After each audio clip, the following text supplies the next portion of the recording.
Happy New Year. I realize it's March now, but I just recently woke up to a harsh sense of reality. My dad passed away on New Year's Eve, unexpectedly, so I did what any son would do after their father passes away. I got a job. Nothing dries tears better than direct deposit. I'm not asking for pity. If I wanted that, I would join my aunt's mahjong game. And she is a smoker. I already have a cat, so he's kind of forced to listen to whatever I have to say. He can't say anything else back to me. I wept openly at the Nixon Presidential Library, so you could call that Watergate 2.0.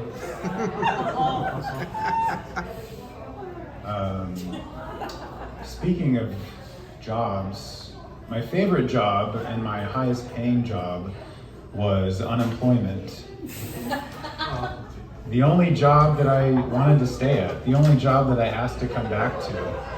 But unfortunately, they laid me off. It was probably for the better. Dating is getting really hard nowadays, especially since I'm married. It's kind of tough. Dating apps, those are even more difficult. Because everyone who's on the dating apps right now have probably been on and off for the better part of a decade. And they get really, really aggressive with their likes and their dislikes now. You know, at 34, if you don't like dogs, then you can go die. Sailor Moon, or dab, or whatever, to make it seem not as aggressive. It almost feels like the dog is more part of the relationship than the actual person who owns the dog. I'm not really sure how that works. There's probably a different website for that, but I'm not gonna look it up because I'm sure the FBI is already tracking me. You know, other women like to put these filtered photos that look like they grew up on a ranch, even though the closest to ranch they've ever been to is the salad dressing aisle at Target. It's kind of weird. You know, other women, they like to go the opposite way. They use really big words, try to seem intellectual. You know, you've seen it. Words like sapiosexual, intersectional feminist, which means they protest in the middle of traffic, and mustaches.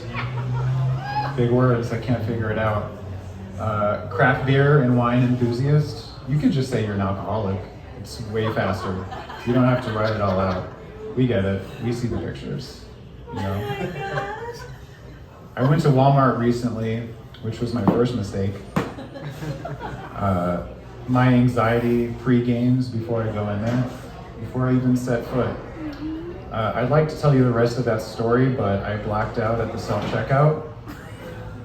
Probably because of all that craft beer that I was drinking to impress someone. Self-checkout, it's kind of a weird name for that, you know? There's no mirrors. I don't know why it's there. This next joke goes out to anyone who's ever been forced to line dance in 5th grade, which happened to me in 5th grade. I was just sitting there in Catholic school, because that's what you do, a lot of sitting down and kneeling.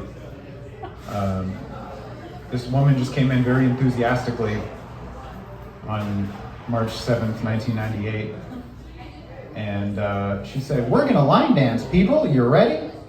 And I said, "Well, I'm putting my foot down to that idea immediately." And she said, "That's the first step." So I kind of set myself up for that one. Recently someone told me that they played the harp. And I said, "I also play the harp," not thinking that there was going to be any more follow-up than that. But then she asked me, "What songs do you know on the harp?" And I said, "No Scrubs" by TLC. Thank you. Yes. Woo! Woo!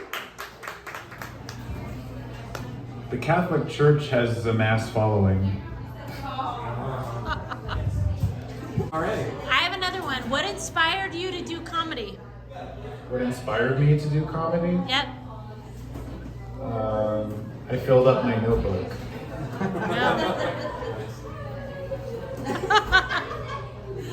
That's it. And that's it. Yeah. Maybe. I don't know. I'm a complicated person. I don't like attention, so I've decided to stand in front of strangers Yep. and try to make jokes. It's true. I'm actually this tall. These are not implants. When you're an Uber driver, you're not allowed to accept tips, like cash tips. Like they can tip you in the app, but you have to be kind of like bashful about it. You're like, are you sure? But it's like they've already thrown it at you and they've already left your car, so what are you going to do about it? Yeah. And I'm not going to say no to money. I mean, for certain things.